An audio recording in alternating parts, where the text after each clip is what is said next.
food lovers, how many times have you started off with great enthusiasm to make a good fish fillet for a dinner party, for your family, or even friends, without having to prepare so long that it could eat up your time? And with dozens of utensils required, so many different spices. This, that, not fish fillet, never again. I am Raymark Giernesa, and together with me is Mr. Jordan Toledo. Sir, nice meeting you, sir. Nice meeting you, and it's my first time here in the Kitchen Diaries, and I'm a food lover, and I cannot wait to taste all the delicious dishes you will be preparing for us. Yes, Mr. Jordan. And as of now, join me as we open a new chapter where there is no greater love than the love for food. This is the Kitchen Diaries. According to Mark Robinson, nobody can go back and start a new beginning, but anyone can start today and make a new ending. I can't help but agree. And guys, better yet, serve your plate with good food to live a healthy and good life. Because time is long, but life is short. So Chef, my stomach is now grumbling. What are we going to cook for today? Today we are going to prepare a baked Pangasius fillet in Parmesan breading. Wow, it sounds new to me. So let's get it rolling. Sure. So now, Jordan, we are going to prepare our main dish, which is the baked Pangasius fillet in Parmesan breading. Yummy. This is our main ingredient, which is the Pangasius fillet, and then the egg, the milk, the flour, and then our Parmesan cheese. Yes. And then also, and lastly, our parsley, which is we can use it later as our sauce. Okay. And now we are going to mix all the liquid ingredients, and then separately in a bowl we are going to mix all the dried ingredients, which is the flour and then the Parmesan cheese. So we are going to mix the egg with our wire whisk Okay. in circular motion. Yes, sir. Circular motion. Yes, sir. If we don't have whisk at home, could you use fork or spoon? You can use fork if you don't have a whisk at your home. So after we Think it's beat already it, good? yes, after we beat it, we are going to Add. pour, yes sir, kindly, The milk. the milk. What kind of milk are we using? Evaporated, fresh? Evaporated and fresh milk. Or can use fresh milk, you can use it. So now we are beating our batter, That's called batter. the batter. Now we are mixing our dried ingredients, which is the flour and then And the the Parmesan Parmesan. cheese. How many cups or tablespoons did you use? At least 1/4 cup flour or 1/3 cup flour, and then the Parmesan cheese 1/3 cup also. Okay, next. We are going to coat our Pangasius. It's available, it's readily available. Yes, sir. In local supermarket. Yes.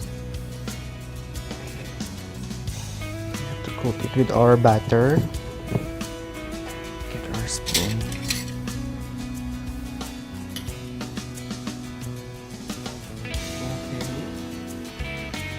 Okay, so since when did you start cooking? I If you started can remember it. I started cooking when I was in high school. And when my mother taught Mother me. influenced. Yes, that's right. She is a good cook, I believe. Sort Sort of. of. So you took up HRM, right? Yes. And do you have plans to further take up culinary courses after, to further enhance your potentials in cooking Yes, of course. I want to study. abroad, maybe? Maybe not in abroad. Maybe just in some culinary school in Manila, so that my skills will be improved. My ability to cook. So Jordan, if you want that your fish fillet will be more tasteful or to make it savory, you have to put a little of black pepper on it. You have to season it Season it with black pepper, just a little. a little.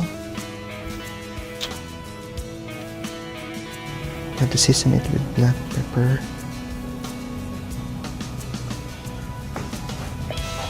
Sir. Oh, sorry. Oh, it's okay, it's okay. Season.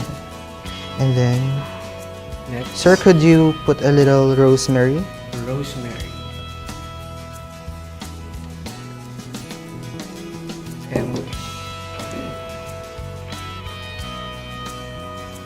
And then the thyme. Next is thyme.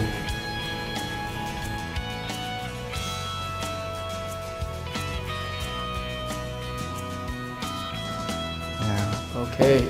It's already done. And then after that, we have to coat it with our flour and Parmesan cheese. Wait. Jordan, now we are finished coating it with our batter. Oh yes. Next, we are going to coat it with our dried ingredients, which is the flour and the Parmesan cheese. Okay, you have to coat it. This is perfect for people who loves to diet or love to diet, right? Because fish has less fat, Yes, definitely. especially for this Lenten season. Yes. To cook this at home. It's just simple, I believe.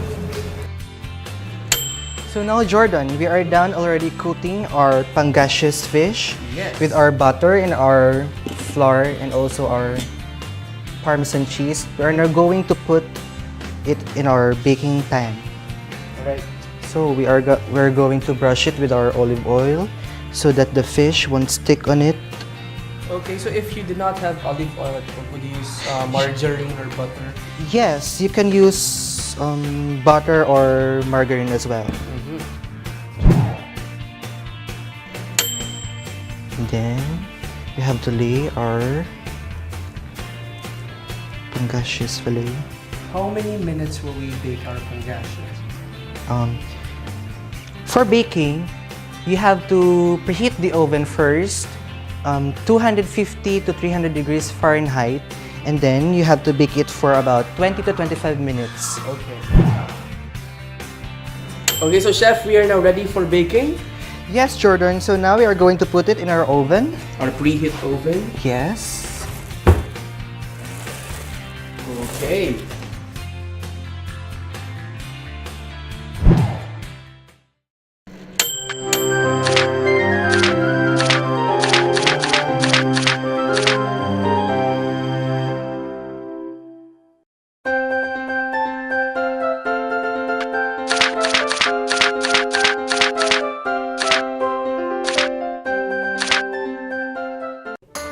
Welcome back, food lovers. Our Parmesan fish fillet isn't done yet, so we are going to proceed to our appetizer, Jordan. So chef, what's our appetizer? Our appetizer is pan-seared shrimp fish cake cabbage slaw in microgreens with infused olive oil. Ooh, that's quite long, but I hope the process will not be long. So let's get it started. Sure, okay. First, I'm going to introduce to you, Jordan, our ingredients, which is the fish, the shrimp, the butter, and our microgreens, the mayonnaise, the peppermint, the crumbs, the parsley, and then our eggs. And lastly, our red cabbage for our slaw. So now we are going to prepare our fish cake. So in preparing fish cake, we need salt and pepper Okay. to season it. Season it. We have to put salt on it. Sir, could you put some pepper? Just a little bit. Yes. Okay, it's done. Okay. And we have to mix it. Okay, so chef, when you were still in college, do you usually join contests also? Cooking Yes, I really contests? join in every competition, such as cake decorating competition and also in culinary competition. That's why this dish is very memorable to me. Yes. Also, you also bake? Yes, Or I just- bake. I bake a lot of cakes, different cakes. So, do you want to be a cook or a pastry chef? Both. Both. Now, I think it's done already. Yes. Next step. We are going to beat the egg again with our whisk. Whisk.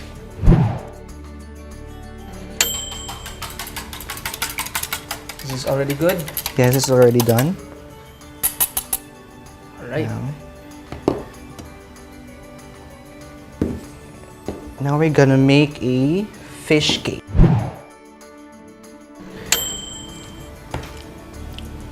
So, Chef, if ever you will be having a restaurant in the near future, what would be the name of your restaurant? And what would be your specializations? Like Italian? Maybe a Filipino cuisine. Oh, I love Filipino cuisine. Tinola, Yes. adobo. We have to dip it in our eggs. And then, In our crumbs. yes.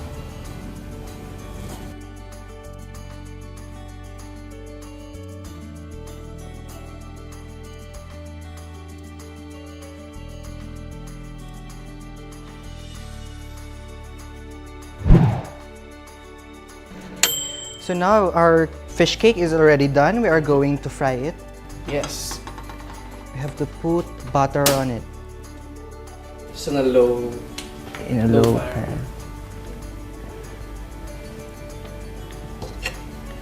To put butter. Butter or oil will do, or butter would be best. Butter would be best.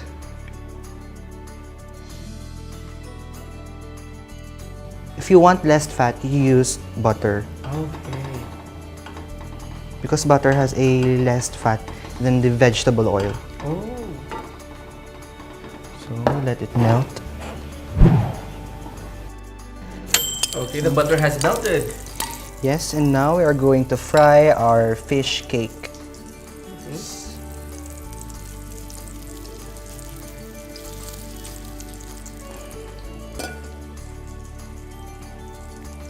The difference between frying and searing, frying would be a less fire and less oil. Searing is more fire and less oil. Okay. And they say that if you are frying, you shouldn't crowd your, like for example, you shouldn't make your pan crowded with chicken or with this because it Yes. will not cook well. Yes, definitely. So please, just enough. Yeah, I can really smell the butter. And the only sign, not really sign, but in order for you to put it on the other side is that it will already be golden. Golden brown. Golden brown. Yes.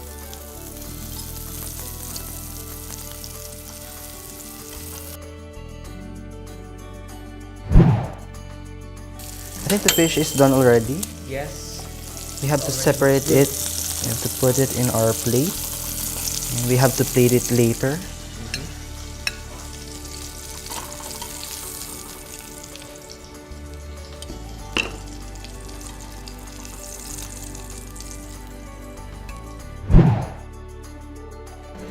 Now our fish cake is already done, Jordan. Yes. And now we are going to cook our shrimp. We have to pan-sear it in our butter and then in olive oil. Okay.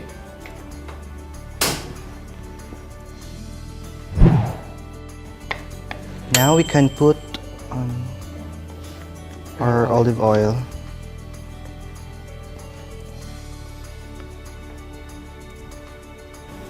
How many teaspoons of olive oil do you use? Approximately. Approximately about 3 to 4 Yeah, 3 to teaspoons. So, Chef, what do you mean when you say sear? For those newbies out there who do not know what it means. Searing is just like what I've said a while ago. Searing is more fire, less Less oil. oil. Okay. Now we have to put our So it's entirely different from frying. yes, definitely.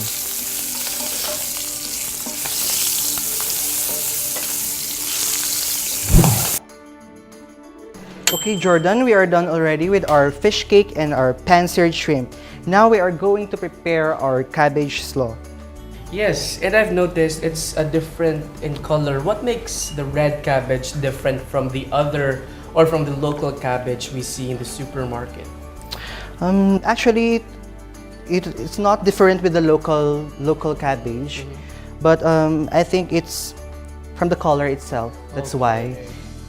And now we are going to slice it, Jordan, into a julienne cut. Julienne cut. What does Julienne cut mean? Or I'll just see it later. Yes, it's like this. It's like a giant onion. Okay, our cabbage is already done. We have finished slicing it. And now we are going to mix it with our mayonnaise, at least 3 to 4 teaspoons. Okay. 1, 2, 3. Mix it well. It's just like a typical slaw. Lastly, we are going to prepare our sauce, which is the peppermint infused olive oil. Is that the same process? You just mix it? Yes, and we have to chop it. We have to chop the peppermint. Okay.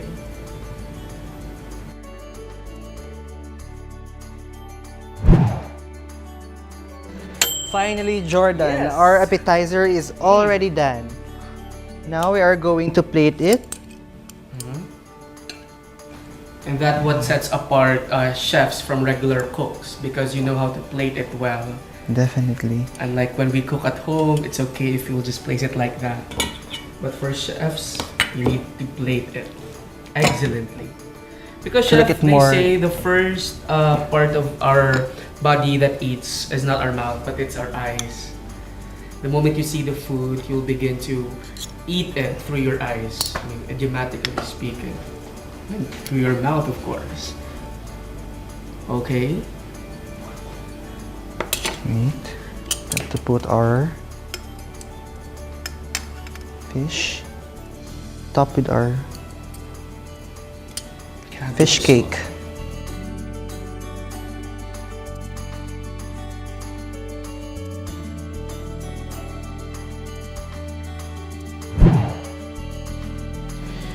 So now we are going to drizzle our peppermint infused olive oil. Drizzle it around And as I our. can see, our appetizer is really appetizing. Okay.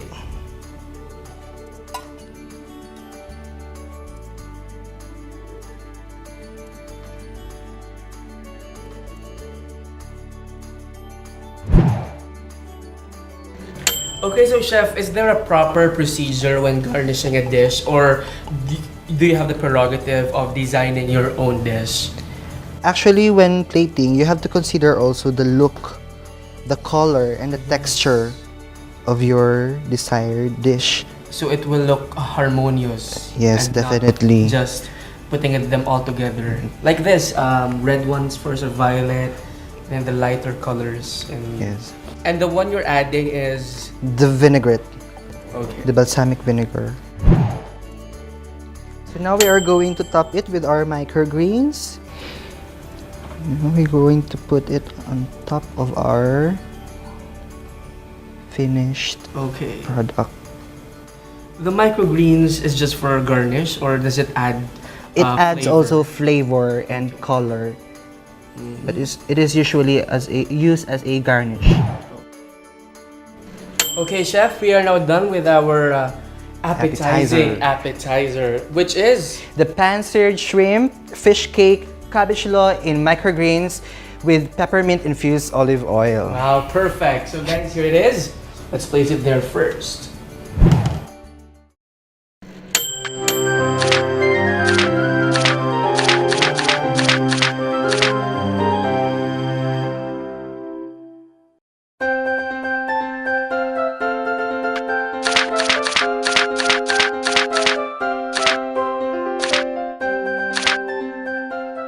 I think, Jordan, our fish is already done. Yes, let's check And it we are out. going to plate it. Ooh, it's done already. Okay, it's now done. Our fish fillet is done already. Okay, Jordan, we are going to plate our main course, which is the baked Pangasius fillet. Yes.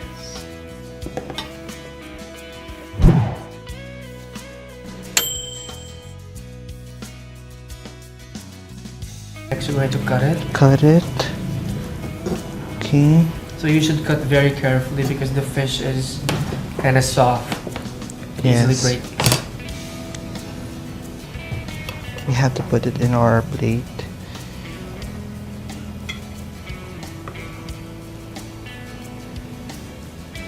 There you go. Now we are going to slice our lemon. This is for the sauce. No, it's for a garnish. Okay. I love the smell of lemon. Yes, we have to put it on the side with the dill. Deal?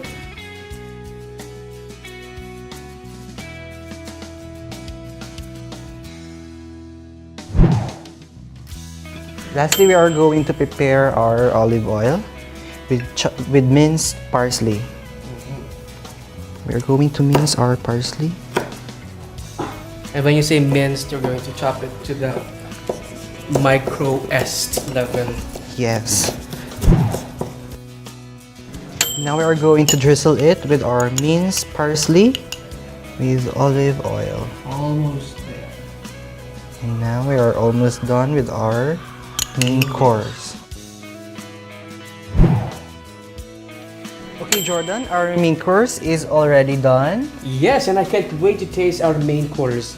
It looks really nice, but could I eat the dill, Chef? Yes, of course. You have to remember that all ingredients that you have to put in your plate must be edible. And if I wanted to make it tastier, I will squeeze the lemon. Yes. Alright, so this is our main course, guys. Our Kitchen Diaries buddies out there. Okay, here's our main course. It is the baked Pangasius fillet in Parmesan breading. I can't wait to eat this. Anyway, guys, what's up or what's next for our Kitchen Diaries? It's finally the dessert. My favorite. So guys, don't go away. Kitchen Diaries will Be right back.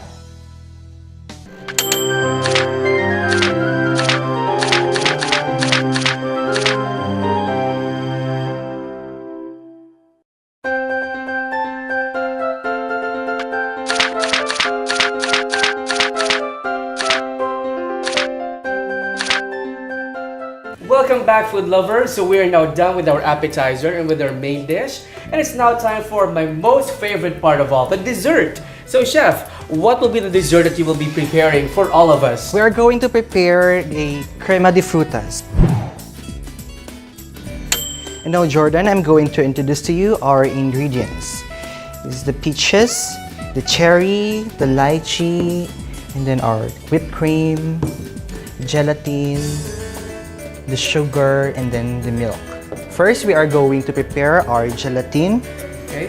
We are going to simmer our gelatin. So Chef, if I wanted to have more fruits, could I add more fruits? Yes, you can add more fruits. Okay. We have to wait it until it simmer. And then after that, we are going to put our gelatin. And then the sugar and the milk. Okay.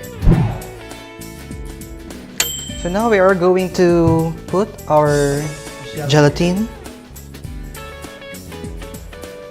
Any flavor you desire. Yes, And what is our flavor for today? it's a lychee.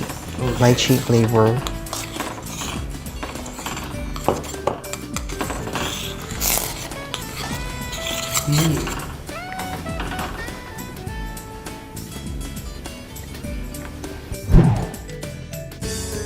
So Chef, is this okay? Yes, actually we can add already our milk. Yes. We can pour our milk, at least 1 cup. Okay, 1 cup of milk after the gelatin. And then our sugar. at least half cup of sugar. Okay. I think we can pour it already in our container. Okay. We have to pour it.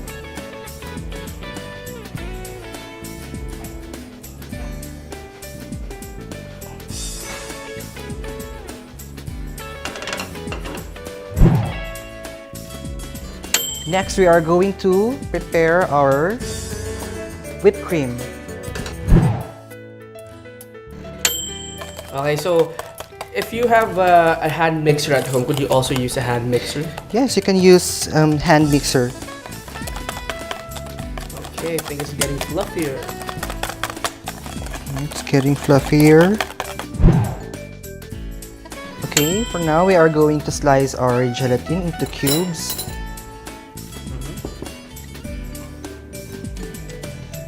There you go.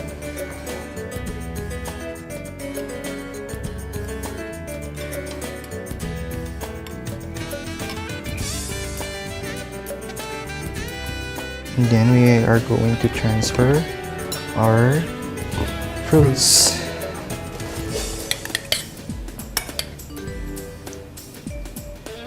The lighter color first.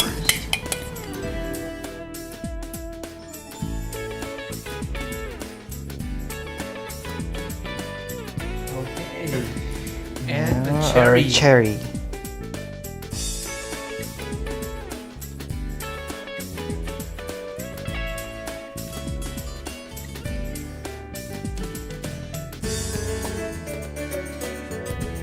Lastly, our gelatin.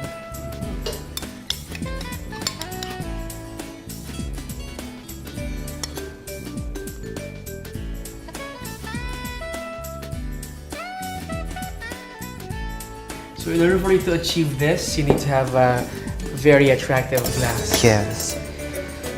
And we are going to top it with our whipped cream.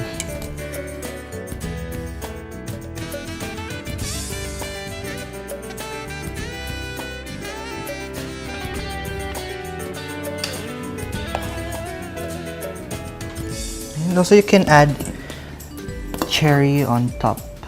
Cherry on top.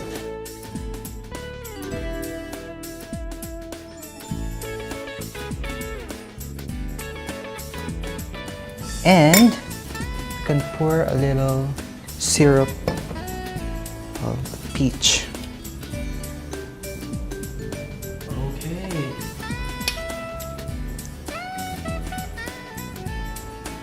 There you go.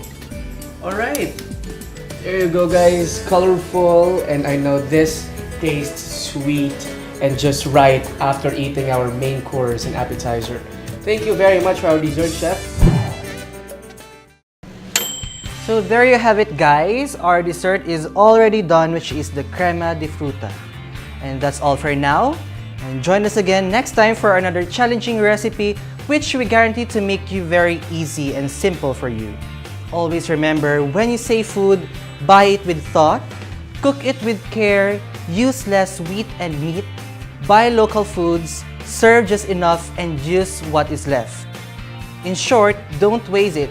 See you again next time. I am Raymark Biernesa, and here with me is... I'm Jordan Toledo, and I invite you to watch the shows of Amazing Planet channel for you to be entertained, of course, and be up to date in what's happening in our region. Thank you very much for inviting me in Thank your you, beautiful Jordan. kitchen. Thank you so much. See you again next time on a show where there is no greater love than the love for food. This is Kitchen Diaries. Bye for now!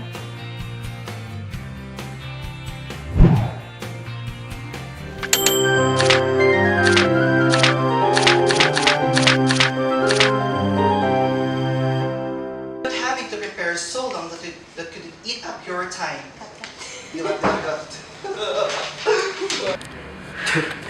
With no slide galing keps. And what's your appetizer, chef? Our appetizer is cut. Okay, cabbage law in microgreens with infused.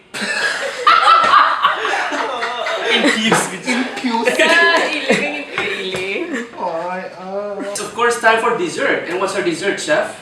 Our dessert is the crema de frutas. Ooh. It is easier because we are going to prepare